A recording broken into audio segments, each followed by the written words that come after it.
ಎರಡು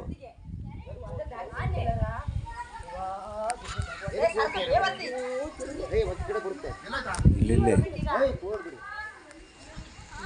ಸಹಜವಾಗಿ ಮಕ್ಕಳೆಲ್ಲ ಆ ಹೊತ್ತಿನಲ್ಲಿ ಮನೆ ಮುಂದೆ ಆಟಾಡುವಂಥ ಸಮಯ. ಅದೃಷ್ಟವಶ ಶಾಲೆಗೆ ಬೇಸಿಗೆ ರಜೆ ಇದ್ದ ಕಾರಣ ಹಲವು ಮಕ್ಕಳು ಸಂಬಂಧಿಕರ ಮನೆಗೆ ತೆರಳಿದ್ದರಿಂದ ಆನೆ ತೆರಳುತ್ತಿದ್ದ ರಸ್ತೆಯಲ್ಲಿ ಮಕ್ಕಳು ಎದುರಾಗಲಿಲ್ಲ.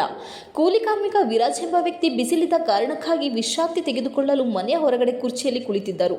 ನಾಯಿ ನಿರಂತರವಾಗಿ ಬೊಗಳುತ್ತಿದ್ದನ್ನು ಕೇಳಿಸಿಕೊಂಡ ಕ್ಷಣ ಮಾತ್ರದಲ್ಲಿ ಕೇವಲ 15 ಅಡಿ ಅಂತರದಲ್ಲಿ ಆನೆ ನಿಂತಿರುವುದನ್ನು ಕಂಡು ಹೌಹಾರಿದರು. ಈ ವ್ಯಕ್ತಿಯನ್ನು ನೋಡಿದ ಕಾಡಾನೆಯು ತನ್ನ ಸೊಂಡಿಲನ್ನೆತ್ತಿ ಗಮನಿಸಿದ ತಕ್ಷಣ ಮನೆಯೊಳಗೆ ಓಡಿ ಪ್ರಾಣ ಉಳಿಸಿಕೊಂಡಿದ್ದಾರೆ.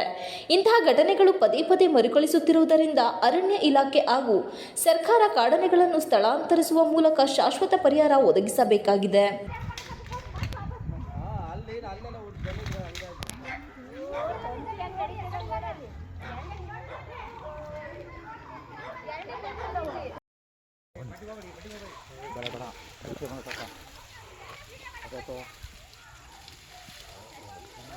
ಇವು ತೊಂದರೆ ಕೊಡವಲ್ಲ ಬಿಡಿ.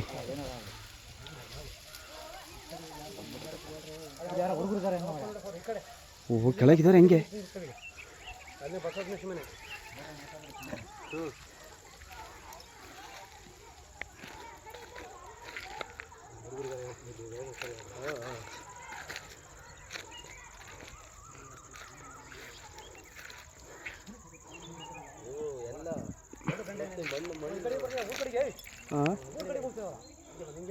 ಅಲ್ಲಿ ಗೊಡ್ಡಿಗೆ ಯಾರಿಗಾರು ಫೋನ್ ಮಾಡಲ್ಲ, ಎಲ್ಲರಿಗಾರು ಫೋನ್